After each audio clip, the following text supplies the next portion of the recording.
Hello, and thank you so much for dropping by this video. I am very excited to share really the answer to all of life's problems. That's not to say that, in applying these things I'm going to be talking about, there won't be problems still. And um, what I'm about to share is really the the tools that can be used to literally solve any and every problem. So thank you so much for taking the time to drop by. So the first idea, the first practice or principle is humility. And that is the recognition of what we can and cannot change, what problems are bigger than us.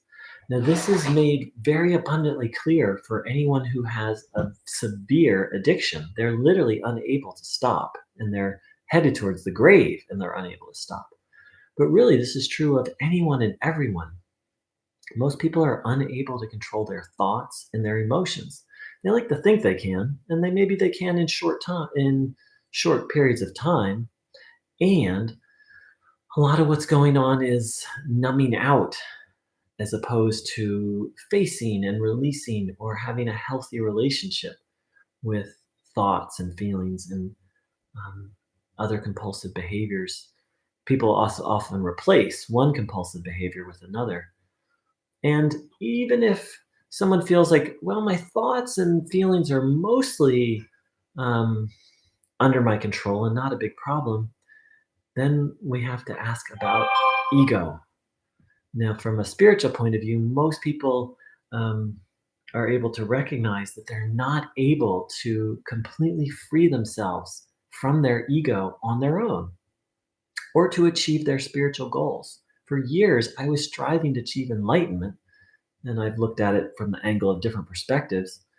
Um, but ultimately, all of them had to do with finding freedom from this thing called the ego. And at a certain point, I had to recognize I actually can't do it on my own. I've tried. I've tried every resource. I've read so many books. I've sat with a lot of teachers, thousands, more like tens, probably more like 100,000 hours plus in meditation and yoga and qigong, and much less all the study. And the ego is just as strong, if not stronger. So that's how I was able to apply the first principle, or step one, of admitting that there's a problem bigger than me. The next step or principle is faith, that there is a power, a force, a consciousness that's then bigger than the problem we're up against. Now, for some people, this is easy, who believe in a particular religion. For me, it's been a very slow, gradual process, but um, what's needed is just a willingness to be at least even open that maybe there is a force or a consciousness or a power that's bigger than all of our problems. And not only is it bigger, it's available to help and can solve all of our problems. The third principle, our third step, is this recognition that, hey, I've been unable to solve my problem on my own. I believe there is this force, consciousness, being, wisdom that is able to. I'm going to dedicate my life. I'm going to turn, as they say in the 12 steps, turn my will and my life over to the care of this power. And okay, I just let the cat out of the bag. I'm giving you just in plain English, basically what the 12 steps are about. So this third step is a little easier for people who have a life or death addiction, or compulsion, or inner addiction to emotions, and to be like, hey, I'm out of options. I need something to guide me, because my guidance has taken me to the grave. That was very easy for me. I'm a life or death addict. If it wasn't for these very principles I'm sharing right now, I would be a dead man. So the fourth principle, is to take inventory or take stock of all the things that have been disconnecting us from this higher power. I'm recently working with someone, and she has definitely a belief that there is something good, something powerful. She's not quite clear what it is, and that's enough. But then the question is, and she's like, well, if that thing's out there, why is my life such a mess? It's a legitimate question, and that's what the fourth step is all about: taking a personal inventory, um, finding out what are the things I am doing that's blocking the signal, that's blocking my connection to this higher power or higher wisdom. And then in the fifth step, um, there's the process of admitting that to ourselves, to someone else, and to this higher power. You can think of it kind of as a confession of like, hey, I actually have all these. Issues, all these habits. Some of them are thinking, some of them are behavioral, that block me from higher power and from a healthy way of life. And the sixth step is reflecting: am I willing to have all these things removed? Now, that doesn't mean they're all going to just instantly, but what it means is, am I willing to let go of? Am I willing to have this higher power remove these things? And am I willing to work towards, with my higher power, towards having these characters, traits, these defects of character that are messing up my life and blocking me from a higher power? Am I willing to have those removed? The seventh step is humbly asking that higher power to remove them. So again, that doesn't mean they're all just going to pop, but it's literally being like, okay, please, and specifically asking that they be removed. Inner, oops, that's funny. We're having a little internet interference. That's funny. Right as I was about to say interfering, there was a little internet interference. Um, so it's literally, higher power, please remove from me everything that stands in the way of me being of service, of me knowing and doing what you want me to do, doing your will. And step 8 is making a list um,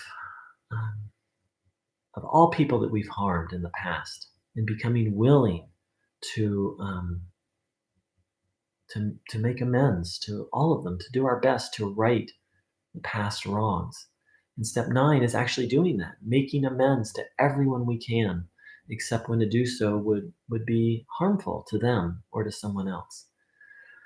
So now we're at an interesting point. The first 3 steps were about realizing, hey, I have a problem I can't solve, being open to the idea that there is a power that can, and making a decision to, hey, I'm going to follow that power.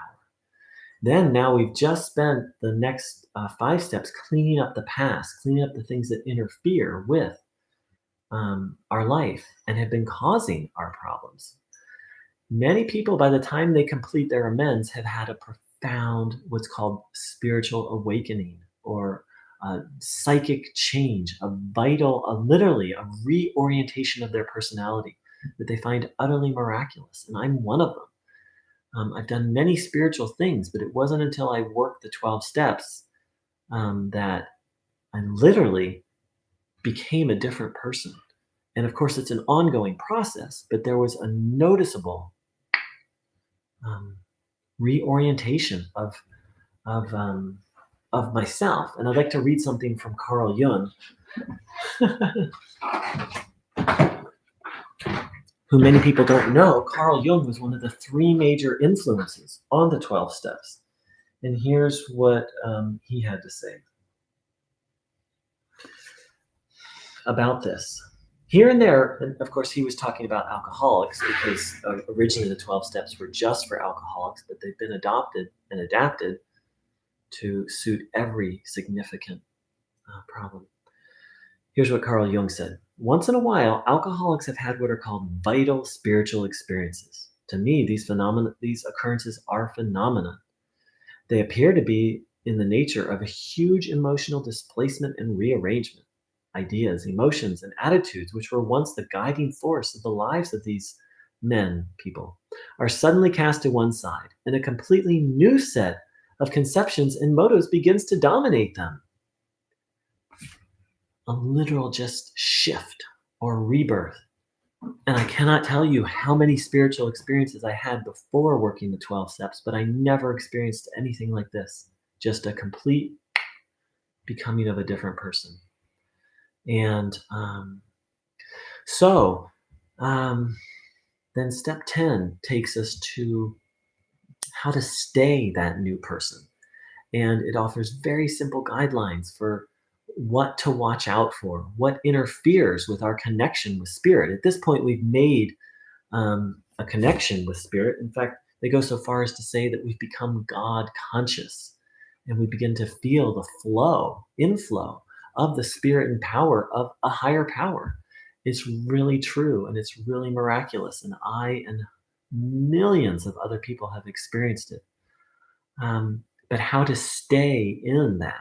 Well, that's what step 10 is keeping an eye out for the things that block us from that and how to deal with things like fear and resentment and selfishness and dishonesty, and how to quickly, when we do something wrong, how to quickly make it right so that we can stay connected to this higher power. The 11th step is about how to so that's about managing the blocks, the things that would block us, but the 11th step is about how to strengthen our connection to a higher power and actually how to receive guidance. And to me, this is the most amazing part of the 12 steps is it gives very clear and simple instructions for how to be guided. Yes, it's a skill that needs to be practiced. And over time, it's my experience, and again, millions of people's experience, that we can actually be guided by this higher power, um, and develop what the big book, which is the book called Alcoholics Anonymous, which contains one of, if not the purest expression of these 12 principles, calls developing our vital sixth sense, our intuition, how to be guided by spirit, by love, by wisdom. And then step 12 is having had a spiritual awakening as a result of the steps, we tried to carry this message to others and to practice these principles in all our affairs. So it's not like, you go to a weekend workshop and have a cool experience and you're done. Then it just becomes this ongoing path of staying connected to the divine, staying mindful of things that block us, removing those blocks, staying connected, asking for guidance, and then going out and serving. And also helping um, other people who are facing insurmountable difficulties, find the one thing that can truly solve all of our problems: infinite love, intelligence, wisdom, presence. Each person's free to define it how they will.